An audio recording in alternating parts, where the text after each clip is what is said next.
Hello everyone, welcome to Success Tree. I hope all of you are safe and doing well. So here is the fifth video of our Indian polity revision through MCQs. इससे पहले 4 videos हम लोग बना चुके हैं, 4 chapters cover कर चुके हैं, जिसमें हमने जितने भी इंपॉर्टेंट क्वेश्चंस थे वो सब कवर किए। ये फिफ्थ वीडियो है हमारी, जो आज फिफ्थ चैप्टर हम लोग कवर करेंगे, that is union and it's territory. I hope marking scheme आप लोग अच्छे से फॉलो कर रहे होंगे और खुद की मार्किंग जरूर कर रहे होंगे। ठीक है जी, ऐसे ही हम लोग पूरी की पूरी इंडियन पॉलिटी को रिवाइज करने वाले हैं। डेली मैं आप लोगों के लिए वीडियो बनाकर लाऊंगा हर चैप्टर पे। ऐसा नहीं होगा कि हम किसी चैप्टर को स्किप करेंगे, क्योंकि एग्जाम में क्वेश्चन किसी भी चैप्टर से आ सकता है। ठीक है जी, बस आप लोगों को भी कंटिन्यूटी मेंटेन करनी है। डेली आप इस टेस्ट सीरीज को लगाने से पहले अपना चैप्टर जो है वो रिवाइज कर फिर शुरू कीजिए। इसके जितने भी इंपॉर्टेंट क्वेश्चंस होंगे उनको कीजिए। उसके बाद आपका कॉन्फिडेंस बहुत बूस्ट होगा जब आपके 8, 9 या 10 क्वेश्चंस भी ठीक होंगे। ठीक है जी, चलिए चलते हैं आज फर्स्ट क्वेश्चन पे।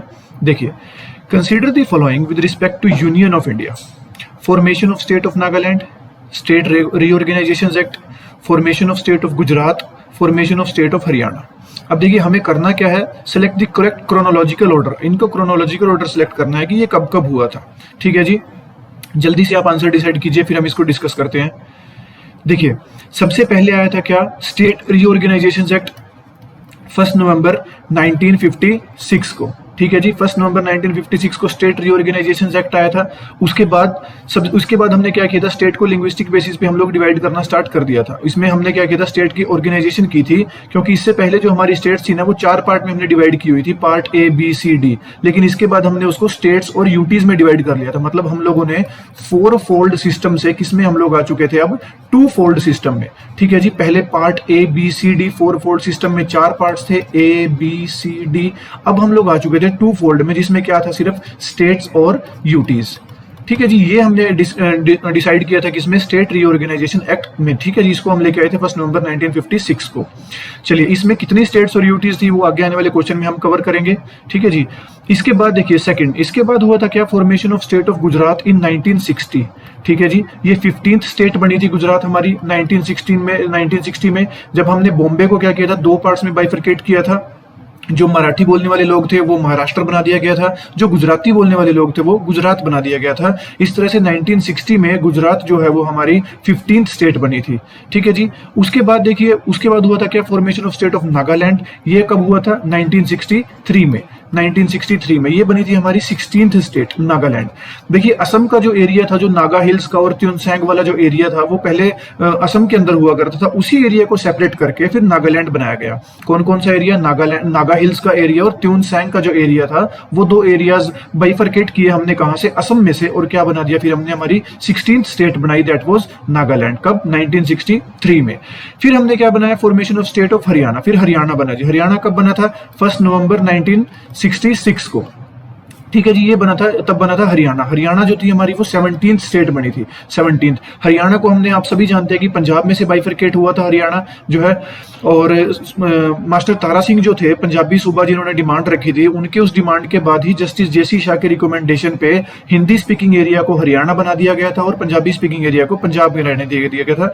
और जो इनकी जो कैपिटल है वो भी कॉमन कैपिटल है, दैट इज चंडीगढ़, जिसको जो एक यूटी है।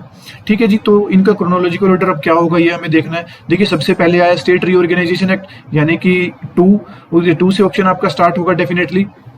फिर उसके बाद कौन सा आया, उसके बाद आया फॉर्मेशन, ये गुजरात, यानी ऑप्शन 3। तो यहाँ पे आ गए आप 2, 3। उसके बाद जो आपका ऑप्शन होगा वो कौन सा होगा, नागालैंड, 2, 3, 1, देन हरियाणा। तो आपका आंसर जो होगा वो होगा C। ठीक है जी, सबसे पहले स्टेट रीऑर्गेनाइजेशन एक्ट आया, फिर formation of state of Gujarat हुआ, फिर formation of state of Nagaland हुआ, और फिर formation of state of Haryana हुआ 1 नवंबर 1966 को। ठीक है जी, ये था इससे रिलेटेड कुछ इंपॉर्टेंट डाटा। और भी जो डाटा है वो आगे आने वाले क्वेश्चंस में हम लोग कवर करेंगे, आप इसको भी अपने साथ के साथ नोट करते रहिएगा। चलिए नेक्स्ट क्वेश्चन पे चलते हैं। The states of the Indian union can be reorganised और their boundaries can be altered by. अब देखिए, यहाँ पर सबसे पहले आपको ये पता होना चाहिए कि कौन से आर्टिकल की बात की जा रही है। ठीक है जी, चलिए हम ऑप्शन देखते हैं फिर डिस्कस करते हैं। फर्स्ट है 2/3 majority of both the houses of parliament. क्या इसके बेसिस पे हम कर सकते हैं, या फिर the union parliament by a simple majority in the ordinary process of legislation. Third option 2/3 majority of both the houses of parliament and the consent of legislature of the concerned states. Fourth option an executive order of the union government with the consent of concerned states government. अब देखिए, सबसे पहले तो आपको ये पता होना चाहिए कि ये कौन से आर्टिकल की बात हो रही है। देखिए, हम बात कर रहे हैं कौन से आर्टिकल की, आर्टिकल 3 की। ठीक है जी, आर्टिकल 3 में ही हमारी जो पार्लियामेंट है उसके पास पावर है कि वो किसी भी स्टेट की बाउंड्री को अल्टर कर सकते हैं, इंक्रीज डिक्रीज, उसका नाम चेंज कर सकते हैं। लेकिन उसके लिए क्या प्रोसेस फॉलो करना होता है? क्या उसके लिए 2/3 मेजोरिटी यानी कि स्पेशल मेजोरिटी चाहिए होती है, या फिर the union parliament by simple majority in the ordinary process of legislation? जी बिल्कुल, आपका आंसर जो होगा वो यही होगा। जो हमारी यूनियन पार्लियामेंट है वो सिंपल मेजोरिटी के साथ ही ये काम कर सकती है with the ordinary process of legislation. In fact article 4 में तो ये भी कहा गया है कि जब भी ऐसा कोई प्रोसेस को फॉलो किया जाएगा सिंपल मेजोरिटी के साथ जिसमें किसी स्टेट की बाउंड्री को छोटा या बड़ा किया गया है, तो that would not be considered as an amendment to the constitution. ठीक है जी, अगर 2/3 मेजोरिटी होती तो डेफिनेटली क्या होती है, स्पेशल मेजोरिटी, तो फिर वो अमेंडमेंट के प्रोसीजर में चली जाती। बट सिंपल मेजोरिटी से जब हम किसी स्टेट की बाउंड्री को छोटा या बड़ा करेंगे तो that would not be considered as an amendment to the constitution. Clear है जी? तो ये आर्टिकल 3 के अंदर कुछ पावर्स हैं, इसको भी हम आने वाले उसमें डिस्कस करेंगे।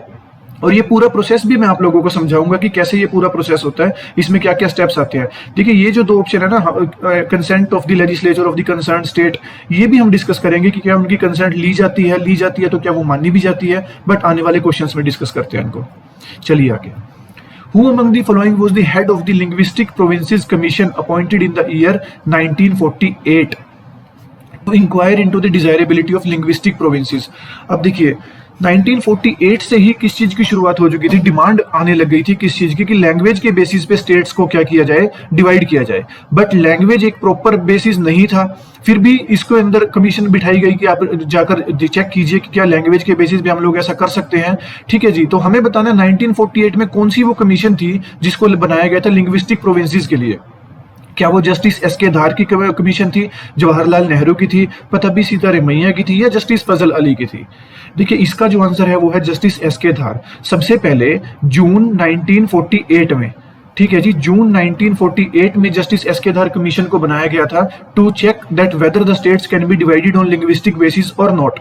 इन्होंने अपनी रिपोर्ट सबमिट की दिसंबर 1948 में, दिसंबर 1948 में, और इन्होंने क्या किया, एक्सेप्ट नहीं किया लिंग्विस्टिक बेसिस को एज ए डिवीजन। ठीक है जी, उन्होंने उसको रिजेक्ट कर दिया लिंग्विस्टिक बेसिस को। बट इन्होंने क्या कहा कि हम लोग एडमिनिस्ट्रेटिव कंसर्न के हिसाब से इसको डिवाइड कर सकते हैं, स्टेट को, कि एडमिनिस्ट्रेशन जो इजीली हो सके उस हिसाब से हम डिवाइड कर सकते हैं। बट इनकी इस रिकमेंडेशन को रिजेक्ट कर दिया गया, क्योंकि कॉन्टिन्यूसली स्पेशली हमारे साउदर्न इंडिया से जो डिमांड आ रही थी वो क्या थी कि division should be done on language basis. ठीक है जी, तो सबसे पहले जस्टिस एस.के. धार कमीशन को ही अपॉइंट किया गया था जून 1948 में। इन्होंने रिपोर्ट कब दी थी? अपने दिसंबर 1948 में। ठीक है जी, इन सभी कमेटीज को भी हम आगे डिस्कस करेंगे आने वाले क्वेश्चंस में। चलिए next, consider the following statement is correct with reference to the linguistic reorganization of state in independent India. देखिए, फर्स्ट ऑप्शन देखिए, the separate state of Andhra for the Telugu people came into existence in 1953. Jawaharlal Nehru was particularly in favor of the movement for linguistic reorganization of state that came in the wake of success of Andhra movement. अब देखिए, जब दिसंबर 1948 में SK. धार commission के उसको हमने SK. धार commission ने reject कर दिया लिंग्विस्टिक बेसिस के डिमांड को। उसके बाद भी क्या था कि आंध्रा स्टेट में तेलुगु बोलने वाले जो लोग थे, बेसिकली इनकी डिमांड बहुत ज्यादा बढ़ रही थी कि हमें सेपरेट स्टेट दिया जाए। फिर 1953 में जब एक हंगर स्ट्राइक हुई 56 डे की, उसके बाद क्या हुआ, वो कांग्रेस की एक पर्सन ने स्ट्राइक की थी, हंगर स्ट्राइक। उसके बाद क्या हुआ कि सेपरेट स्टेट फॉर आंध्रा को एक्सेप्ट करना पड़ा, और 1953 में आंध्रा क्या बना, हमारा फर्स्ट स्टेट बना to be divided on linguistic basis. ठीक है जी, ये ध्यान रखिएगा आप लोग, तेलुगु पीपल को सेपरेट फिर स्टेट दे दी गई थी। अब स्टार्टिंग में इसका नाम सिर्फ आंध्रा था जी, ये नाम बाद में आंध्र प्रदेश हुआ। ठीक है जी, तो ये फर्स्ट स्टेट जो बनी थी वो 1953 में बनी थी। तो ये ऑप्शन तो आपका बिल्कुल करेक्ट है। अब देखिए, जवाहरलाल नेहरू क्या इस फेवर में थे कि जो लिंग्विस्टिक रीऑर्गेनाइजेशन स्टेट का होना चाहिए? ठीक है जी, लेकिन वो हम इसका जो आंसर, ये ऑप्शन आपका बिल्कुल गलत है। जवाहरलाल नेहरू बिल्कुल इस फेवर में नहीं थे कि जो आंध्र का जो वो डिवीजन होना चाहिए वो लिंग्विस्टिक बेसिस पे होना चाहिए। तो इसका जो आंसर होगा आपका वो क्या होगा? D, that is only 1। चलिए next, which of the following statements correctly describe the Indian structure? अब देखिए, ये इंपॉर्टेंट है जी क्वेश्चन, बेशक। देखिए, यहां पर फर्स्ट ऑप्शन क्या है? Federation of states. क्या हमें बताना है इंडियन स्ट्रक्चर किस तरह का है? क्या वो फेडरेशन ऑफ स्टेट है, या वो यूनियन ऑफ स्टेट है? क्या हमारे यहाँ नॉन डिस्ट्रीब्यूसिबल स्टेट्स है या डिस्ट्रीब्यूसिबल स्टेट्स हैं? देखिए, यहाँ पर जो बात हो रही है वो बात हो रही है आर्टिकल 1 की। ठीक है जी, आर्टिकल 1 हमें क्या बोलता है? India, that is Bharat, is a union of states. ठीक है जी, यहाँ पे आपका आंसर तो आपको पता चल ही गया। इंडिया क्या है, यूनियन ऑफ स्टेट्स है, हम फेडरेशन ऑफ स्टेट्स नहीं है। देखिए डॉक्टर B.R. अम्बेडकर ने भी अपनी स्पीच में ये बात बोली थी कि दो India is based on federal structure, कि हाँ इंडिया का जो स्ट्रक्चर है वो फेडरल जरूर है but India is not a federation. अब हम फेडरेशन क्यों नहीं है, क्योंकि देखिए जब हम बेसिकली हमारा जो इंडिपेंडेंस एक्ट आया था उसके बाद जब हम लोग स्टेट्स को, जो प्रोविंसेस थे, जब उनको यूनाइट कर रहे थे तो हमने उनके साथ कोई एग्रीमेंट साइन नहीं किया है। जब उनके साथ हमने कोई एग्रीमेंट साइन नहीं किया है इसीलिए हमारे यहाँ फेडरेशन ऑफ स्टेट्स नहीं है, हमने उनको यूनाइट किया है, इसीलिए हम लोग क्या है, यूनियन ऑफ स्टेट्स हैं। अब देखिए अगर फेडरेशन ऑफ स्टेट्स होता, जैसे फेडरेशन ऑफ स्टेट्स का एग्जांपल क्या है, यूएसए में क्या है, सभी स्टेट्स का फेडरेशन है। फेडरेशन में क्या होता है कि फिर उन स्टेट्स के पास राइट टू सिसीड होता है, राइट टू सिसीड मतलब वो अगर चाहें तो खुद को उस कंट्री से अलग भी कर सकती हैं। अब हम ऐसा राइट किसी को भी नहीं दे रहे थे, देखिए ऐसा करता तो कोई नहीं है लेकिन फिर भी एक राइट तो है ना यहाँ पर कि राइट टू सिसीड होता है, वो यूएसए में है स्टेट्स के पास, क्योंकि वहां पर क्या है, फेडरेशन है। यूएसए कंप्लीटली फेडरल कंट्री है बट हम लोग, हमारा स्ट्रक्चर तो फेडरल है but actually we are a union of states. ठीक है जी, हमने स्टेट्स को यूनाइट किया है, उनको फेडरेशन में लेकर हम नहीं आए हैं। ठीक है जी, चलिए next question. Which of the following conditions is are followed concerning Article 3? अब देखिए आर्टिकल 3 के बारे में, जिस प्रोसेस की मैं बात कर रहा था यहीं पर आप लोगों को ये प्रोसेस पूरा समझ में आ जाएगा। देखिए, bill is introduced in parliament with prior permission of president. Second, views of the state are sought in such matter. Third, views of the state are mandatory to be incorporated. जल्दी से आप answer कीजिए, फिर मैं आपको इसका पूरा procedure यहीं पर समझा देता हूं। देखिए ये प्रोसेस स्टार्ट होता है प्रेसिडेंट से। ठीक है जी, प्रेसिडेंट से सबसे पहले प्रेसिडेंट क्या करेंगे, एक बिल लेकर, देखिए ये बिल होगा, पहली बात तो रेजोल्यूशन नहीं होगा ये। ठीक है जी, बिल आएगा, वो बिल कहां भेजा जाएगा, स्टेट के पास भेजा जाएगा, जो कंसर्न स्टेट होगी उसके पास वो बिल भेजा जाएगा एक बार बस उनको दिखाने के लिए। ठीक है जी, कि मान लीजिए हम किसी स्टेट का नाम चेंज करने जा रहे हैं तो उस स्टेट के पास ये प्रपोजल भेजा जाएगा कि हम आपकी स्टेट का नाम चेंज करने वाले हैं। ठीक है जी, अब देखिए यहाँ पर प्रेसिडेंट टाइम भी स्पेसिफाई कर सकते हैं उस स्टेट लेजिस्लेचर को कि इतने टाइम के अंदर आपको अपना जवाब देना है। अब जो कंसर्न स्टेट होती है ना, उसके पास चार ऑप्शंस होते हैं, क्या कि एक तो वो इसको एक्सेप्ट कर ले जो प्रपोजल आया, सेकंड वो इसको रिजेक्ट कर दें, थर्ड वो इसका कोई आंसर ना दें। ठीक है जी, ये तीन उनके पास बेसिक ऑप्शंस होते हैं। फोर्थ वो उसके अंदर कुछ अमेंडेबिलिटी कर भेजे कि नहीं ऐसा ना करो, ये नाम ना रखो, ये नाम कर दिया जाए इसका। लेकिन इन चारों ही ऑप्शन से कोई फर्क पड़ने वाला नहीं है। ठीक है जी, ये जो लिखा है ना, views of the states are mandatory to be incorporated, ये गलत है। ये तो ठीक हो गया, व्यूज ऑफ द स्टेट के वो व्यू तो लिए जाएंगे जरूर लेकिन उनको माना भी जाएगा, ऐसा नहीं होता। उसके बाद क्या होगा, यहां से प्रेसिडेंट क्या करेंगे, इस बिल को फिर कहां लेकर आएंगे, पार्लियामेंट में। ठीक है जी, बिल आएगा पार्लियामेंट में आपके पास। अब पार्लियामेंट, ये जो बिल है ना, ये किसी भी हाउस में यहाँ पर इंट्रोड्यूस किया जा सकता है। यहाँ पर लोकसभा इक्वल टू राज्यसभा होती है। ठीक है जी, लोकसभा इक्वल टू राज्यसभा, और दोनों ही हाउस में इस बिल को सिंपल मेजोरिटी से पास किया जाएगा। It doesn't need any special majority, इसको सिंपल मेजोरिटी से पास किया जाएगा। फिर इसको कहां भेजा जाएगा, वापिस प्रेसिडेंट के पास। जैसे ही प्रेसिडेंट अपनी कंसेंट दे देंगे, ये जो बिल होगा ये किस में कन्वर्ट हो जाएगा, एक्ट में कन्वर्ट हो जाएगा। ठीक है जी, ये सिंपल प्रोसीजर है आर्टिकल 3 का। देखिए स्टेट से पूछा जाता है बट स्टेट की माननी नहीं जाती है। अगर किसी स्टेट को चेंज होना ही नहीं है, अपनी बाउंड्री चेंज नहीं करवानी है, नाम चेंज नहीं करवाना है, दैट डजंट मैटर। अगर पार्लियामेंट को वो काम करना है तो वो करेंगे, and that too by simple majority. और ये जो पूरे का पूरा प्रोसेस जब एक्ट बन जाएगा तो ये कोई अमेंडमेंट भी काउंट नहीं होगा। ठीक है ना जी, ये मैंने आपको पहले भी बताया था कि आर्टिकल 4 में लिखा गया है कि जो प्रोसेस हम आर्टिकल 3 में फॉलो कर रहे हैं, that is not any amendment to the constitution. ठीक है, ये पूरा प्रोसेस फॉलो होता है आर्टिकल 3 में। आई होप आपको समझ में आया होगा अच्छे से। ये फर्स्ट ऑप्शन भी ठीक है, यहाँ पर प्रायर परमिशन होती है प्रेसिडेंट की, जो मैंने यहाँ आपको बताया था। और बिल कहाँ इंट्रोड्यूस किया जाता है, फिर पार्लियामेंट में इंट्रोड्यूस किया जाता है। उसके बाद लोकसभा राज्यसभा दोनों से पास होने के बाद सिंपल मेजोरिटी से ये बिल एक्ट में कन्वर्ट हो जाएगा, और जो डिजायर थी, जो करना चाह रहा था यूनियन, वो हो जाएगा। क्लियर है जी, तो आंसर क्या होगा आपका यहाँ पर, ए आंसर होगा, दैट इज ओनली 1 and 2। चलिए next question. Which of the following state name have been changed since independence? Independence के बाद कौन कौन सी स्टेट्स के नाम चेंज किए गए हैं? चलिए जल्दी से देखिए, फिर हम लोग आंसर करते हैं इसको। देखिए सबसे पहले उत्तर प्रदेश वो स्टेट था जिसका नाम चेंज किया गया था, कब, 1950 में। ठीक है जी, 1950 में उत्तर प्रदेश का नाम यूनाइटेड प्रोविंस हुआ करता था पहले, और इसका नाम चेंज कर दिया गया था।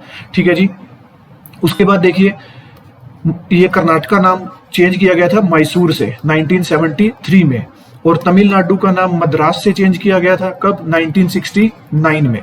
और उत्तराखंड का नाम उत्तरांचल से चेंज किया गया था, उत्तराखंड, कब, 2006 में। ठीक है जी, हमें बस यही देखना था कि किस किस के नाम चेंज किए गए हैं, ये कब कब हुआ, ये मैंने आप लोगों को बता दिया। देखिए अगर सबसे पहले पूछा जाए सबसे पहले किस स्टेट का नाम चेंज हुआ था, तो वो उत्तर प्रदेश का हुआ था। पहले इसका नाम था यूनाइटेड प्रोविंस। ठीक है जी, उसके बाद हुआ था मद्रास का नाम चेंज 1969 में, ऑफिस का नाम रख दिया गया था क्या, तमिलनाडु। उसके बाद 1973 में मैसूर का नाम कर्नाटका चेंज हो गया था, और 2006 में उत्तरांचल का नाम उत्तराखंड हो गया था। तो हमें देखना है अपना ऑर्डर के सभी किस किस के नाम चेंज हुए हैं, तो सभी के नाम चेंज हुए हैं, इसलिए आंसर क्या हो गया हमारा डी। अच्छा देखिए 2011 में भी एक नाम चेंज किया गया था। 2000 देखिए यूटीज के भी नाम चेंज होते रहते हैं, स्टेट का मैं आप लोगों को बता रहा हूँ। 2011 में भी नाम चेंज हुआ था, जो उड़ीसा का नाम था ये ओडिशा, इसको नाम चेंज क्या कर दिया गया था, ओडिशा। ठीक है जी, ये 2011 में किया गया था, ये भी ध्यान रखिएगा। और ये करता कौन है, ये यूनियन गवर्नमेंट करती है, हमारी जो पार्लियामेंट है हमारी, इसमें स्टेट की कोई कंसर्न नहीं होती, ना स्टेट की मानी जाती है, चाहे वो नाम अपना चेंज करवाना चाहें या ना चेंज करवाना चाहें। अभी मैंने जो आपको प्रोसेस समझाया था लास्ट क्वेश्चन में। चलिए next, which of the following pairs is are correct. देखिए JVP committee accepted linguistic division, Dhar commission rejected linguistic division, Fazal Ali commission accepted linguistic division. देखिए ये जो धार कमीशन था इसके बारे में आपको पहले ही बता चुका हूं। ठीक है जी, ये जून 1948 में बनाई गई थी कमीशन, और इन्होंने अपनी जो रिपोर्ट थी वो कब दी थी, दिसंबर 1948 में। और क्या इन्होंने एक्सेप्ट किया था, नहीं, इन्होंने रिजेक्ट किया था लिंग्विस्टिक डिवीजन को, तो ये ऑप्शन आपका ठीक है। अब देखिए दिसंबर 1948 में ही जेवीपी कमेटी बनाई गई थी, दिसंबर 1948 में ही। अच्छा जेवीपी कमेटी देखिए जवाहरलाल नेहरू, सरदार वल्लभ भाई पटेल और पी से पतबी सीतारमैया। ठीक है, ये है जेवीपी कमेटी की फुल फॉर्म। क्या इन्होंने एक्सेप्ट किया था लिंग्विस्टिक डिवीजन को, नो, इन्होंने भी क्या किया था, रिजेक्ट किया था लिंग्विस्टिक डिवीजन को। इन्होंने अपनी रिपोर्ट दी थी अप्रैल 1949 में। ठीक है जी, अप्रैल 1949 में इन्होंने अपनी रिपोर्ट दी थी, और इन्होंने भी क्या किया था, रिजेक्ट किया था लिंग्विस्टिक डिवीजन को। फिर बनाया गया फजल अली कमीशन। ठीक है जी, फिर आया फजल अली कमीशन 1953 में। ठीक है जी, 1953 में ये कमीशन बनाया गया, और इन्होंने अपनी रिपोर्ट सितंबर 1955 में सबमिट की, और इन्होंने एक्सेप्ट किया क्या, लिंग्विस्टिक डिवीजन। बट इन्होंने कहा कि वन स्टेट वन लैंग्वेज का कंसेप्ट नहीं होना चाहिए, और इसके साथ इन्होंने कुछ और भी प्रोविजंस मेंशन किए जिनके बेसिस पे स्टेट को जो है डिवाइड करना चाहिए। और बेसिकली फजल अली कमीशन के रिकमेंडेशंस के बाद ही हम लोग लेके आए थे स्टेट रीऑर्गेनाइजेशन एक्ट 1956 का, जिसमें हमने 4 फोल्ड सिस्टम को किसमें कन्वर्ट कर दिया था, 2 फोल्ड सिस्टम में। जो part A B C D हुआ करता था वो अब किसमें रह गए थे, स्टेट्स और यूटीज में। ठीक है जी, तो ये यहाँ पे आपका ऑप्शन कौन कौन सा क्लियर ठीक होगा, सेकंड एंड थर्ड। तो आंसर क्या हुआ आपका B, that is only second and third. चलिए next, put in chronological order the formation of various states. देखिए हमें बताना है कब कौन सी स्टेट बनी है। सबसे पहले नाम दिया अरुणाचल प्रदेश का, फिर हरियाणा, नागालैंड, गुजरात। देखिए ये 3 स्टेट्स तो मैं आपको पहले ही डिस्कस कर चुके हैं हम लोग। गुजरात कब बना था जी, 1960 में। बॉम्बे को 2 पार्ट में बाइफरकेट किया गया था, मराठी बोलने वाला महाराष्ट्र, गुजराती बोलने वाला गुजरात। उसके बाद बना नागालैंड कब, 1963 में। ठीक है जी, असम से बाइफरकेट किया गया था, नागा हिल्स और त्योनसेंग जो वाला जो एरिया था उसको क्या बना दिया गया था, नागालैंड बना दिया गया था उसके बाद। ठीक है जी, उसके बाद हरियाणा बना था, पंजाब में से बाइफरकेट किया गया था कब, 1966 में जी। जस्टिस जेसी शाह की रिकमेंडेशन पे हरियाणा का हिंदी स्पीकिंग एरिया को अलग किया गया था। उसके बाद अरुणाचल प्रदेश, देखिए अरुणाचल प्रदेश 1972 में तो यूटी था, लेकिन इसको फिर 1987 में स्टेट बना दिया गया था। ठीक है जी, ये भी ध्यान रखिएगा, ये 72 से 87 तक जो था ये यूटी था, 87 में इसको फिर स्टेटहुड का वो दर्जा दे दिया गया था। ठीक है जी, तो हमें क्रोनोलॉजिकल ऑर्डर बताना है। सबसे पहले ऑप्शन जो होगा आपका वो 4, देन थर्ड, फिर सेकंड, देन यानी कि आंसर क्या होगा आपका A, answer will be your correct answer. चलिए next, the parliament of India pass the state reorganisation act in 1956 to create. अब देखिए यहां बताना है जब 1956 में, यानी कि 1 नवंबर 1956, देखिए डेट्स भी कभी कभी इंपॉर्टेंट होती हैं, ऑप्शन में आ जाती हैं ये भी, 1956। तो हमें बताना है इस दिन जब ये स्टेट रीऑर्गेनाइजेशन एक्ट आया था तो कितने स्टेट और कितने यूटीज का प्रोविजन आया था। ठीक है जी, क्या 17 स्टेट्स एंड 3 यूटी का था, 14 स्टेट्स एंड 4 यूटी का था, 15 स्टेट्स एंड 5 यूटी का था, या 14 स्टेट्स एंड 6 यूटी का था। देखिए जो आंसर है आपका वो है डी, 14 स्टेट्स एंड 6 यूटी का प्रोविजन था। इसको थोड़ा सा इलेबोरेट करता हूं मैं आप लोगों को। देखिए स्टेट रीऑर्गेनाइजेशन एक्ट से पहले हमारे पास क्या थे, 4 पार्ट थे, part A, B, C, D. इसके अंदर हमने क्या रखा हुआ था, 9 स्टेट्स रखी हुई थी, बी के अंदर भी 9 स्टेट्स थी, 10 के अंदर जो थी वो 10 स्टेट्स थी, और यहां पर हमने सिर्फ एक टेरिटरी को रखा था, वो थी अंडमान एंड निकोबार को। ठीक है जी, डी के अंदर सिर्फ एक टेरिटरी हमने रखी हुई थी, इस 3 में स्टेट्स थी। अब स्टेट रीऑर्गेनाइजेशन एक्ट में हमने क्या किया, ये जो 29 स्टेट्स बन रही थी यहाँ पर, ये सॉरी 19 ये 28 स्टेट्स जो है बन रही थी, सॉरी 28 स्टेट्स जो है बन रही थी, इनको हमने क्या किया, मर्ज किया और इनको हम लेके आए कितने 14 स्टेट्स में। और इनमें से ही हमने कुछ स्पेशल, जैसे पहले एक ही यहाँ पर टेरिटरी थी, हमने 6 यूटीज बना दी जो बहुत छोटी थी एरियाज में। फॉर एग्जाम्पल जैसे हमने मध्य भारत, ठीक है जी, उसके बाद भोपाल और विंध्यन प्रदेश को कंबाइन करके क्या बना दिया, एमपी बना दिया। ऐसे ही हमने अजमेर को किस में ऐड कर दिया, राजस्थान में ऐड कर दिया। तो ये हमने मर्जर किया स्टेट्स का, और यहां से हमने ये 28 को किस में कंक्लूड कर दिया, 14 स्टेट्स और 6 यूटी में। आई होप जो मैं समझाना चाह रहा था आप लोगों को समझ में आ गया होगा। ये हमने किस कब किया था, स्टेट रीऑर्गेनाइजेशन एक्ट 1 नवंबर 1956 के बेसिस पे। ठीक है जी, ये आज के क्वेश्चंस की आंसर की है। आई होप आप लोगों को समझ में आया होगा जो भी हमने डिस्कस किया आज। जो भी आपका कोई डाउट है आप कमेंट सेक्शन में मेंशन भी कर सकते हैं, हम उसको भी क्लियर करेंगे। और नेक्स्ट जो वीडियो होगा हमारा वो सिटीजनशिप के ऊपर होगा, उसमें भी आप लोग प्लीज रिवाइज करके आइएगा ताकि आप लोगों को पहले से ऑप्शंस पता हो, जल्दी आप आंसर कर सके, टाइम भी आपका वेस्ट ना हो। ठीक है जी, टिल देन पढ़ते रहिए टॉपिक्स को प्लीज, किसी भी टॉपिक को लाइटली मत लीजिएगा, क्वेश्चन कहीं से भी आ सकता है। और किसी ने अभी तक पिछली वीडियोस नहीं भी देखी है तो वो पिछली वीडियोस भी देख लीजिए, ठीक है ना। कंटिन्यूअस रिवीजन रखिए, बस रिवीजन ही आपको सबसे आगे लेकर जाएगी। ठीक है जी, till then thank you so much, enjoy your day and be safe.